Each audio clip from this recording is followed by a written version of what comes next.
എല്ലാവർക്കും നമസ്കാരം. U എസിലേക്കുള്ള tourist visa പ്രോസസ്സിനെ കുറിച്ചിട്ടുള്ള മൂന്നാമത്തെ വീഡിയോ ആണിത്. ഇതിനുമുമ്പ് 2 വീഡിയോ ചെയ്തിരുന്നു. ഇത് അവസാനത്തേതും ഏറ്റവും പ്രധാനപ്പെട്ടതുമായിട്ടുള്ള വീഡിയോ ആണ്. വിസ പ്രോസസ്സിൻ്റെ 5 സ്റ്റെപ്സിനെ കുറിച്ച് കഴിഞ്ഞ വീഡിയോയിൽ പറയുകയുണ്ടായി. Submission of form DS-160, payment of visa fees, scheduling of biometric and consular interview, then biometric, അവസാനമായിട്ട് ഇൻ്റർവ്യൂ അപ്പിയറൻസ്. അങ്ങനെ ഒരു 5 സ്റ്റെപ്പാണ് ഈ വിസ പ്രോസസ്സിൽ പ്രധാനമായിട്ട് വരുന്നത്. അതിൽ DS-160 എങ്ങനെയാണ് ഫില്ല് ചെയ്യേണ്ടത് എന്നുള്ളതിനെ കുറിച്ച് കഴിഞ്ഞ വീഡിയോയിൽ പറഞ്ഞിരുന്നു. DS-160 ഫില്ല് ചെയ്ത് കഴിഞ്ഞാൽ സബ്മിറ്റ് ചെയ്യുന്നതിന് മുമ്പ് ഒന്ന് ആലോചിക്കണം, എങ്ങനെ വേണം അത് സബ്മിറ്റ് ചെയ്യാൻ. അല്ലെങ്കിൽ ഈ 2 രീതികളുണ്ട്, അതിൽ ഏതെങ്കിലും ഒരു രീതി നമുക്ക് തിരഞ്ഞെടുക്കാം. ആദ്യത്തേത് DS-160 ഫില്ല് ചെയ്യുന്നു, നേരെ സബ്മിറ്റ് ചെയ്യുന്നു, വിസ ഫീസ് അടയ്ക്കുന്നു, എന്നിട്ട് ബയോമെട്രിക്കിനും ഇൻ്റർവ്യൂവിനുള്ള ഡേറ്റ്സ് എടുക്കും. ഇങ്ങനെ വരുമ്പോൾ ഒരു കാര്യമുള്ളത്, ഈ ഇൻ്റർവ്യൂ ഡേറ്റ്സ് ഒക്കെ നമുക്കറിയാം അടുത്തൊന്നും കിട്ടില്ല. ചെന്നൈയിലൊക്കെ 1 വർഷമൊക്കെ കഴിഞ്ഞൊക്കെയാണ്. അതുകൊണ്ട് തന്നെ നമുക്ക് ഈ 5 സെൻറ്റേഴ്സിൽ എവിടെ വേണമെങ്കിലും എടുക്കാം, എവിടെയാണെങ്കിലും. പക്ഷേ നല്ല കാലതാമസത്തോടു കൂടി ആയിരിക്കും മിക്കവാറും കിട്ടുക. അങ്ങനെ വരുമ്പോൾ ഇങ്ങനെ ഡയറക്റ്റായിട്ട് സബ്മിറ്റ് ചെയ്തു, ഫീസ് അടച്ചു, നമ്മൾ എന്നിട്ട് ഡേറ്റ് എടുക്കാൻ നിൽക്കുകയാണെങ്കിൽ തൽക്കാലം ഏതെങ്കിലും ഒരു ഡേറ്റ് എടുക്കുക. അത് വൈകിയ ഒരു ഡേറ്റ് ആയിരിക്കും മിക്കവാറും കിട്ടുന്നത്. പിന്നെ US നമുക്കൊരു സൗകര്യം ചെയ്തു തരുന്നുണ്ട്.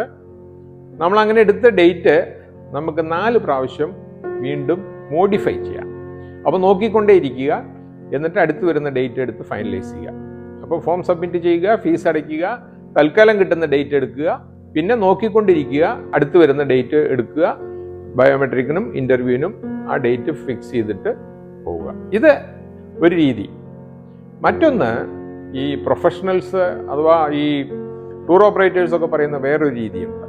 DS-160 രജിസ്റ്റർ ചെയ്ത് കഴിഞ്ഞാൽ നമുക്കൊരു ഐഡൻറ്റിഫിക്കേഷൻ നമ്പർ കിട്ടും. ഈ ഐഡൻറ്റിഫിക്കേഷൻ നമ്പർ കിട്ടിയിട്ട് 30 ദിവസത്തിനകം നമ്മളിത് ഫൈനലി സബ്മിറ്റ് ചെയ്താൽ മതി. അപ്പം 30 ദിവസം സമയമുണ്ട്. അപ്പോൾ എന്താ ചെയ്യേണ്ടതെന്ന് വെച്ചാൽ DS-160 രജിസ്റ്റർ ചെയ്യുക, ഐഡൻറ്റിഫിക്കേഷൻ നമ്പർ നമുക്ക് കിട്ടും, കിട്ടിക്കഴിഞ്ഞ് ഫീസ് അടയ്ക്കാം. അപ്പോൾ അങ്ങനെ വരുന്നൊരു സ്റ്റേജിൽ ഫീസ് അടച്ചിട്ട് നമ്മൾ നോക്കിക്കൊണ്ടിരിക്കുക, എവിടെയാണ് ഏറ്റവും പെട്ടെന്ന് ഇൻ്റർവ്യൂവും ബയോമെട്രിക്കും കിട്ടുക, അത് നോക്കിക്കൊണ്ടിരിക്കുക. അപ്പോൾ ഇവിടെ വരുന്നൊരു ഗുണം എന്താണെന്ന് വെച്ചാൽ DS-160 ഒരിക്കൽ രജിസ്റ്റർ ചെയ്ത് കഴിഞ്ഞാൽ 30 ദിവസത്തിനകം സബ്മിറ്റ് ചെയ്താൽ മതി. ഫൈനൽ സബ്മിഷന് 30 ദിവസം സമയമുണ്ട്. അപ്പോൾ ഈ 30 ദിവസം കൊണ്ട് ഏതെങ്കിലും നമ്മൾ നോക്കിക്കൊണ്ടേയിരിക്കുക, എന്നിട്ട് അടുത്ത് വരുന്ന ഒരു ഏതാണോ ഡേറ്റ്, ലൊക്കേഷനോ നോക്കിയിട്ട് അതിനനുസരിച്ചിട്ട് അത് ഫൈനലൈസ് ചെയ്തിട്ട് ഫോം സബ്മിറ്റ് ചെയ്യുക. അപ്പോൾ ഈ 2 രീതിക്ക് ഏത് വേണമെങ്കിലും ചെയ്യാം. ആദ്യത്തേത് ഫോം സബ്മിറ്റ് ചെയ്യുന്നു, എന്നിട്ട് ഡേറ്റ് എടുക്കുന്നു, എന്നിട്ട് ആ ഡേറ്റ് 4 പ്രാവശ്യത്തിൽ ഏതെങ്കിലും കൺവീനിയൻ്റ് ആയിട്ടുള്ള ഒരു ഡേറ്റ് ഫൈനലൈസ് ചെയ്ത് മാറ്റുന്നു. രണ്ടാമത്തേത് ഫോം രജിസ്റ്റർ ചെയ്യുന്നു, ഫീസ് അടയ്ക്കുന്നു, ഫോം സബ്മിറ്റ് ചെയ്യുന്നതിന് മുമ്പ് നല്ല ഡേറ്റ് എവിടെയാണ് കിട്ടുന്നതെന്ന് വെച്ചാൽ നോക്കിയിട്ട് എടുത്ത ശേഷം സബ്മിറ്റ് ചെയ്യുന്നു. അപ്പോൾ ഇതിൽ ഏത് വേണമെങ്കിലും ചെയ്യാം. അപ്പോൾ എന്തായാലും ഫോം സബ്മിറ്റ് ചെയ്ത് കഴിഞ്ഞു, ഫീസ് അടച്ചു കഴിഞ്ഞു. ഫീസ് ഇപ്പോൾ $185. അത് നമ്മൾക്ക് ക്രെഡിറ്റ് കാർഡ് വഴിയോ ഡെബിറ്റ് കാർഡ് വഴിയോ UPI വഴിയോ എങ്ങനെ വേണമെങ്കിലും അടയ്ക്കാം. $185 ഫീസ് അടച്ച് ഫോം സബ്മിറ്റ് ചെയ്ത് കഴിഞ്ഞാൽ നമുക്കൊരു കൺഫർമേഷൻ ലെറ്റർ കിട്ടും. DS-160 സബ്മിറ്റ് ചെയ്തു എന്നുള്ളതും ഫീസ് അടച്ചു എന്നുള്ളതും. അത് വളരെ ഇമ്പോർട്ടൻ്റ് ആണ്. ഈ കൺഫർമേഷൻ ലെറ്റർ നമ്മൾ പ്രിൻ്റ് എടുത്ത് വെക്കണം. അപ്പോൾ അതിൽ ഫീസ് അടച്ചതിൻ്റെ ഡീറ്റെയിൽസ് കാണും, ഒരു ബാർകോഡ് കാണും, ഒരു നമ്പർ കാണും. അത് സൂക്ഷിച്ച് വെക്കണം. അത് നമുക്ക് ഭാവിയിൽ ആവശ്യം വരുന്നതാണ്. അപ്പോൾ കൺഫർമേഷൻ ലെറ്ററിൻ്റെ പ്രിൻ്റ് എടുത്ത് വയ്ക്കുക. അപ്പോൾ നമ്മൾ ബയോമെട്രിക് ഡേറ്റ് എടുത്ത് കാണും. ഈ ബയോമെട്രിക്കും കോൺസുലർ ഇൻ്റർവ്യൂവും ഡേറ്റ്സ് എടുത്തു കഴിയുമ്പോൾ അതിൻ്റെ ഡേറ്റ് വെച്ചുകൊണ്ടുള്ള, പ്ലേസ് വെച്ചുകൊണ്ടുള്ള അപ്പോയിൻമെൻറ്റ് ലെറ്റർ കൂടെ നമുക്ക് ഡൗൺലോഡ് ചെയ്യാം. അതും കിട്ടും. അതും ആയിക്കഴിഞ്ഞാൽ നമ്മുടെ പേപ്പർ വർക്ക് അവിടെ കഴിഞ്ഞു. അപ്പോൾ DS-160 ഫില്ല് ചെയ്തു, ഫീസ് അടച്ചു, ബയോമെട്രിക്കും ഇൻ്റർവ്യൂവിനുള്ള ഡേറ്റ്സ് സെലക്ട് ചെയ്തു, എടുത്തു. ഇനി ബയോമെട്രിക്കിന് പോവുക എന്നുള്ളതാണ്. അപ്പോൾ ബയോമെട്രിക്കിൻ്റെ ഡേറ്റ് ഉണ്ടാവും. ഈ ഇന്ത്യയിലെ 5 സെൻറ്റേഴ്സ് ഉണ്ട്. ഇതിൽ എവിടെയാണോ നമുക്ക് ആദ്യം കിട്ടിയിരിക്കുന്നത് അവിടെ പോകാം. ഇൻ്റർവ്യൂവിന് മുമ്പായിരിക്കണം ബയോമെട്രിക്. എപ്പോഴും ഇൻ്റർവ്യൂവിന് മുമ്പായിരിക്കും എപ്പോഴും ബയോമെട്രിക്കിന്. എനിക്ക് ബോംബെയിലായിരുന്നു ബയോമെട്രിക്. ബയോമെട്രിക്കിന് പോകുമ്പോൾ ആകെ കൊണ്ടുപോകേണ്ടത് കൺഫർമേഷൻ ലെറ്റർ DS-160 സബ്മിറ്റ് ചെയ്തതിൻ്റെയും ഫീസ് അടച്ചതിൻ്റെയും കൺഫർമേഷൻ ലെറ്റർ, കൂടാതെ അപ്പോയിൻമെൻറ്റ് ലെറ്റർ, ബയോമെട്രിക്കിന് തന്നിട്ടുള്ള അപ്പോയിൻമെൻറ്റ് ലെറ്റർ, പിന്നെ പാസ്പോർട്ട്. അപ്പോൾ കറണ്ട് പാസ്പോർട്ടും തൊട്ട് മുമ്പുള്ള പാസ്പോർട്ടും എടുക്കണമെന്ന് അതിൽ പറയുന്നുണ്ട്. പക്ഷേ ഞാൻ അവിടെ ചെന്നപ്പോൾ എൻ്റെ അടുത്ത് ഇപ്പോഴത്തെ പാസ്പോർട്ട് മാത്രമേ മേടിച്ചുള്ളൂ, പഴയ പാസ്പോർട്ട് മേടിച്ചില്ല. ബയോമെട്രിക് US ഓഫീസിലല്ല, അതിനോട് ചേർന്നുള്ള ഒരു ഔട്ട്സോഴ്സ്ഡ് സെൻ്ററാണ് OFC എന്ന് പറയുന്ന, അഥവാ ബയോമെട്രിക് എന്ന് പറയുന്ന സെൻ്റർ. ബോംബെയിലാണ് എനിക്ക് കിട്ടിയത്. ബോംബെയിൽ അവിടെ നമ്മൾ സമയത്ത് തന്നെ ചെല്ലുന്നു, നമുക്ക് ടൈം ഉണ്ടാവും. സമയത്ത് അവിടെ ചെല്ലുമ്പോൾ റോഡ് സൈഡിൽ ഇങ്ങനെ ടൈം അനുസരിച്ച് ആളുകൾ നിൽപ്പുണ്ടാവും. റോഡ് സൈഡിലാണ് നിൽക്കുന്നതൊക്കെ. അത് കഴിഞ്ഞ് നമ്മളെ ഉള്ളിലോട്ട് കടത്തിവിടും. ഉള്ളിലോട്ട് കടത്തിവിടുമ്പോൾ സെക്യൂരിറ്റി അവിടെ പറയുന്നുണ്ട്, മൊബൈലോ ഇലക്ട്രോണിക് വാച്ചോ ഒന്നും ഉള്ളിൽ കൊണ്ടുപോകാൻ പറ്റില്ല. അത് അവിടെ ലോക്കറുണ്ട്. ബോംബെയിൽ ബയോമെട്രിക് സെൻറ്ററിൽ ലോക്കറുണ്ട്. അവിടെ കൊടുത്തു കഴിഞ്ഞാൽ 500 രൂപ ഫീസ് കൊടുത്തു കഴിഞ്ഞാൽ നമ്മൾക്ക് അവരൊരു കൂപ്പൺ തരും. ലോക്കറിൽ വെക്കാം. അത് കഴിഞ്ഞ് നമ്മുടെ ബോഡി സ്ക്രീനിങ് ഉണ്ട്. അപ്പോൾ ഒന്നും ഉള്ളിലേക്ക് കൊണ്ടുപോകാൻ പറ്റില്ല. അത് കഴിഞ്ഞ് ചെല്ലുമ്പോൾ ആദ്യം തന്നെ നമ്മുടെ പാസ്പോർട്ട് മേടിക്കുന്നു. പാസ്പോർട്ട് മേടിച്ചിട്ട് അവർ കൺഫർമേഷൻ ലെറ്റർ നോക്കുന്നു. നോക്കിക്കഴിഞ്ഞാൽ അത് അവർ സിസ്റ്റത്തിൽ നോക്കിയിട്ട് നമ്മുടെ പാസ്പോർട്ടിൻ്റെ ബാക്കിൽ ഒരു സ്റ്റിക്കർ ഒരു ഒട്ടും, അതിലൊരു ബാർകോഡ് ഉൾപ്പെടെയുള്ളൊരു സ്റ്റിക്കർ, നമ്മൾ ബയോമെട്രിക്കിന് വന്നു എന്നുള്ള ആ ഒരു പ്രൂഫായിരിക്കും. എന്തായാലും ഒരു ബാർകോഡ് സ്റ്റിക്കർ ഒട്ടുന്നു. അത് കഴിഞ്ഞ് നമ്മൾ ബയോമെട്രിക് കൗണ്ടറിലേക്ക് വിടും. ബയോമെട്രിക് കൗണ്ടർ എന്ന് പറഞ്ഞാൽ നമ്മുടെ ബാങ്ക് കാഷ്യർ കൗണ്ടർമാർ, ബാങ്ക് കൗണ്ടർ പോലെ ഒരാൾ ഉള്ളിലിരിപ്പുണ്ട്. ബയോമെട്രിക് സെൻറ്റേഴ്സൊക്കെ തന്നെയും നേരത്തെ പറഞ്ഞാൽ ഔട്ട്സോഴ്സ്ഡ് ആണ്, ഇന്ത്യൻസ് ആണ് എല്ലാം ഇരിക്കുന്നത്. അവിടെ കൗണ്ടറിൻ്റെ മുന്നിൽ ഒരു ഫിംഗർ പ്രിൻ്റ് എടുക്കാനുള്ള സ്കാനറുണ്ട്, ഒരു ക്യാമറയുണ്ട്. അപ്പോൾ അവിടെ ചെന്നാൽ പാസ്പോർട്ട് മേടിക്കും. പാസ്പോർട്ട് മേടിച്ചിട്ട് നമ്മളോട് ഇടത് കൈയിൻ്റെ 4 വിരൽ ആദ്യം ആ സ്കാനറിൽ വെക്കാൻ പറയും. നമ്മളത് വെക്കും. അത് കഴിഞ്ഞ് വലത് കൈയിൻ്റെ 4 വിരൽ പറയും. പിന്നെ തമ്പുകൾ പറയും. അങ്ങനെയാണ്, അത്രയേ ഉള്ളൂ. ചെറിയൊരു പ്രോസസ്സേ ഉള്ളൂ. അത് ശരിയായിട്ടില്ലെങ്കിൽ അതിൽ ശരിയായില്ല എന്ന് പറയും, ശരിയായെങ്കിൽ ഓക്കെ എന്ന് പറയും. അങ്ങനെ ഫിംഗർ പ്രിൻറ്റിൻ്റെ സ്കാനിങ് നടത്തി അതെടുക്കുന്നു. പിന്നെ ക്യാമറയിൽ മുഖം കാണിക്കാൻ പറയും. അങ്ങനെ ഫേസും ഈ ഫോട്ടോ എടുക്കുന്നു. ഇത്രയും കഴിഞ്ഞ് കൺഫർമേഷൻ ലെറ്റർ അവിടെ അയാൾ മേടിച്ചിട്ട് അതിൽ സീലും വെച്ച് തരും, ഡേറ്റ് വെച്ചുകൊണ്ട് നമ്മൾ ഇന്ന ഡേറ്റിന് ബയോമെട്രിക് ചെയ്തു എന്നുള്ളത്. അത് വളരെ ഇമ്പോർട്ടൻ്റ് ആണ്. ആ സീലും വെച്ച് മേടിക്കണമെന്നാണ് പറയുന്നത്. അപ്പം അങ്ങനെ കൺഫർമേഷൻ ലെറ്ററിൽ സീലും മേടിച്ചാൽ പാസ്പോർട്ടും തിരിച്ചു തരും. നമ്മുടെ ബയോമെട്രിക് കഴിഞ്ഞു. അത് കഴിഞ്ഞാണ് ഇൻ്റർവ്യൂ. അത് ഇൻ്റർവ്യൂ ചിലപ്പോൾ അടുത്ത ദിവസമായിരിക്കാം, ചിലപ്പോൾ ഒരാഴ്ച എങ്ങാനും കഴിഞ്ഞായിരിക്കാം, ചിലപ്പോൾ അതേ സെൻറ്ററിലായിരിക്കാം. അത് നമ്മൾ എടുക്കുന്ന പോലെ ഇരിക്കും.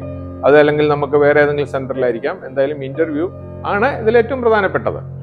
അപ്പോൾ ഇതിൽ ബയോമെട്രിക്കിനും ഇൻ്റർവ്യൂവിനൊക്കെ പോകുമ്പോൾ പറയുന്നൊരു കാര്യങ്ങളുണ്ട്. നമ്മൾ കൂടുതൽ ഒരു ഡോക്യുമെൻറ്റും കൊണ്ടുപോകേണ്ട കാര്യമില്ല. ബയോമെട്രിക്കിന് പോകുമ്പോൾ പറഞ്ഞല്ലോ 3 കാര്യങ്ങളെ വേണ്ടൂ: അപ്പോയിൻമെൻറ്റ് ലെറ്ററും പാസ്പോർട്ടും കൺഫർമേഷൻ ലെറ്ററും. അത് ഇൻ്റർവ്യൂവിനാണെങ്കിലും ശരി, ഒരു ട്രാൻസ്പെറൻറ്റ് ഫോൾഡറിൽ ഒരു കവറിൽ വെച്ച് കൊണ്ടുപോകാനാണ് ഡോക്യുമെൻറ്റ്സ് ഒക്കെ പറയുന്നത്. കളേർഡോ അല്ലെങ്കിൽ കവേർഡോ ആയിട്ടുള്ളതിൽ, അങ്ങനെ ക്ലോസ്ഡ് ആയിട്ടുള്ള ഒന്നിലും പാടില്ല. ഇൻ്റർവ്യൂവിന് ഓരോരുത്തർക്കും ഓരോ സ്ഥലത്തായിരിക്കും കിട്ടുന്നത്. എനിക്ക് ഡൽഹിയിലാണ് കിട്ടിയത്.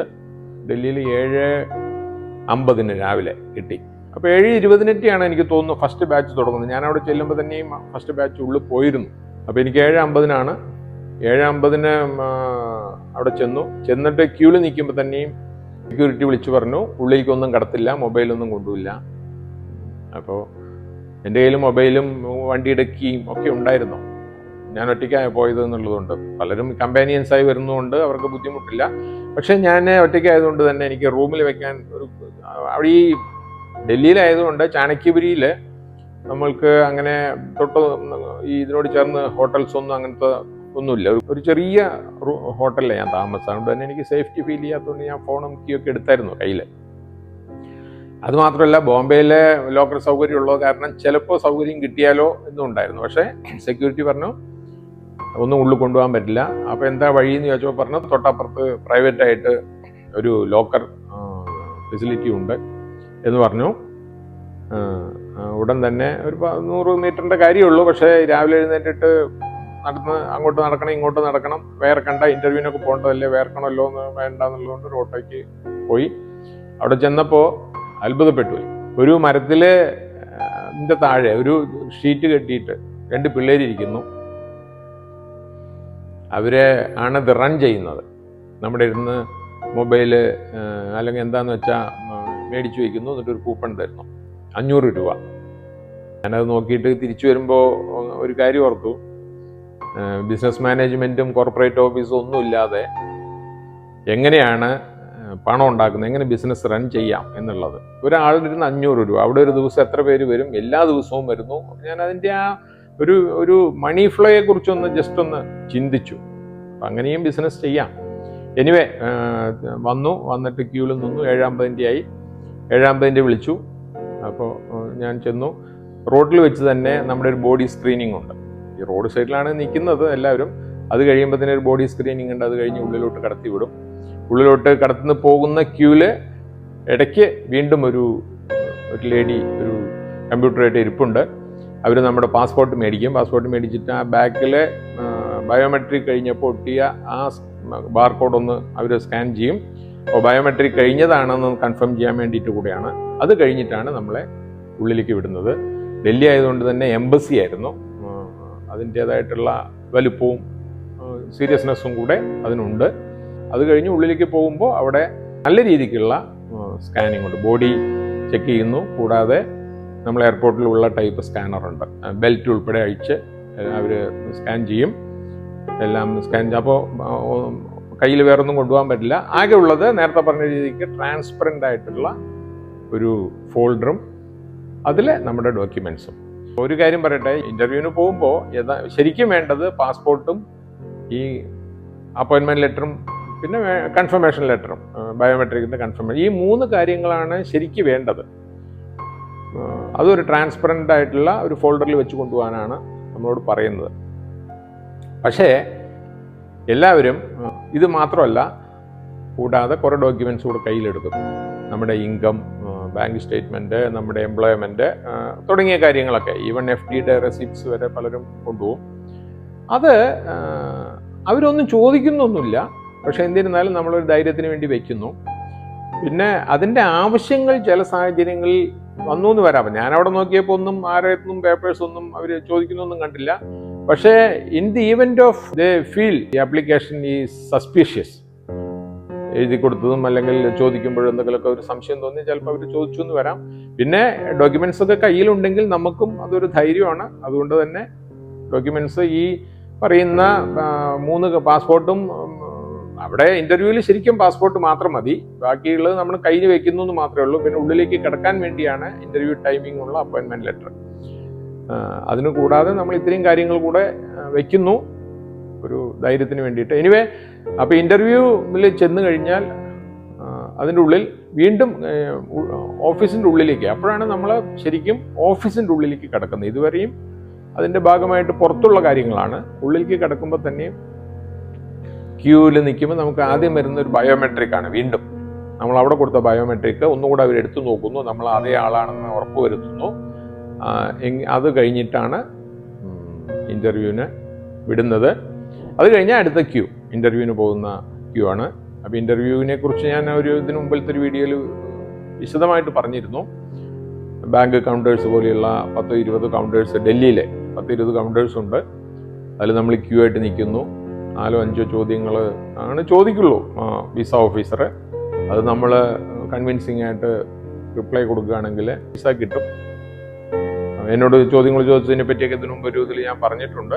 എന്തായാലും ബയോമെട്രിക് കഴിഞ്ഞു, അടുത്ത ക്യൂവിലേക്ക് പോകുന്നു. ആ ക്യൂ ആണ് ഇൻ്റർവ്യൂ കൗണ്ടറിലേക്ക് പോകുന്നത്. അപ്പോൾ ഈ കൗണ്ടേഴ്സിലൊക്കെ തന്നെ അമേരിക്കക്കാരാണ്. വിസ ഓഫീസേഴ്സ് എല്ലാം അമേരിക്കൻസ് ആണ്. അവർ നമ്മളോട് നമ്മുടെ പാസ്പോർട്ട് മാത്രമേ ചോദിക്കുള്ളൂ. പാസ്പോർട്ട് ചോദിച്ചു, അവർ ആ ബാക്കിലെ ബാർകോഡ് സ്കാൻ ചെയ്യും. അപ്പോൾ നമ്മുടെ ഡീറ്റെയിൽസൊക്കെ അവരുടെ സ്ക്രീനിൽ വരും. പിന്നെ അവർ എങ്ങനെ പോകുന്നു, എന്താണ് കാര്യങ്ങൾ എന്നുള്ളത് ചോദിക്കും. അപ്പോൾ അതിനനുസരിച്ച് 4-5 ചോദ്യങ്ങൾ. ഈ ചോദ്യങ്ങളാണ് DS 160ക്ക് അപ്പുറത്ത് വിസ കിട്ടുമോ കിട്ടില്ല എന്ന് തീരുമാനിക്കുന്നത്. അവർ കൺവിൻസ്ഡായ വിസ നമുക്ക് അപ്രോച്ച് ചെയ്യും.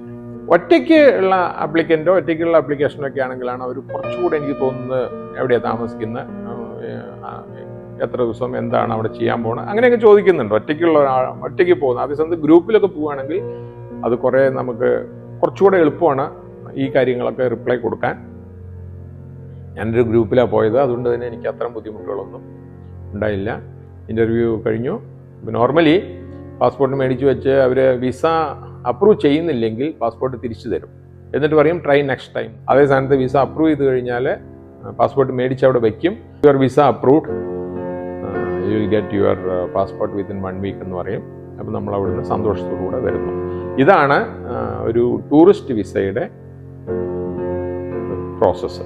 ഈ B1 B2 അപ്ലൈ ചെയ്യുമ്പോൾ ഇത് നോർമൽ പ്രൊസീജിയറാണ്, അല്ലാതെ ഇതിനൊരു എമർജൻസി റൂട്ട് കൂടെയുണ്ട്. ആരെങ്കിലും ഒരു ആക്സിഡൻ്റ് ആയി അല്ലെങ്കിൽ പെട്ടെന്ന് പോകണം, ഈ 1 വർഷവും അല്ലെങ്കിൽ 6 മാസം ഒന്നും വെയിറ്റ് ചെയ്തിട്ട് നമുക്ക് കിട്ടിയിട്ട് കാര്യമില്ല. വിസ അപ്പോയിൻമെൻ്റ് എടുക്കുമ്പോൾ എമർജൻസി ആണെങ്കിൽ നമ്മൾ അതിനുള്ള പ്രൂഫ് കൊടുത്താൽ മതി. വിസ ഓഫീസർ ഇൻ്റർവ്യൂ സമയത്ത് if he is convinced about the urgency then നമുക്ക് അർജൻറ്റായിട്ട് വിസ കിട്ടും.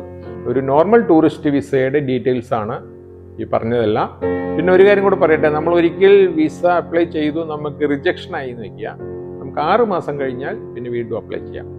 അപ്പോൾ അതിൽ റിജക്ഷനായ കാര്യം കാണിക്കണമെന്ന് മാത്രം. വിസ ഓഫീസർ കാണുന്നത് each tourist applicant is an intending immigrant എന്നാണ്. അതാണ് അവരുടെ തന്നെ ഭാഷ. അതിൽ നിന്നാണ് ഇയാൾ അവിടെ ചെന്ന് എങ്ങനെയെങ്കിലും ഒന്ന് അമേരിക്കയിൽ ചെന്നുപെടാൻ വേണ്ടി പോകുന്ന ആളാണ് എന്നുള്ള കാഴ്ചപ്പാടിൽ നിന്നുമാണ് അവർ നമ്മുടെ ഡോക്യുമെൻറ്റ്സ് നോക്കിയിട്ട് തിരിച്ച് ഇയാൾ അവിടെ പോയിട്ട് കടിച്ചു തൂങ്ങി നിൽക്കാൻ പോകുന്നില്ല, തിരിച്ചു വരുന്ന ആളാണ്, നാട്ടിൽ ജോലിയുണ്ട്, നാട്ടിൽ വീടുണ്ട്, മറ്റു കാര്യങ്ങളുണ്ട് എന്നുള്ള തീരുമാനത്തിലെത്തുന്നത്.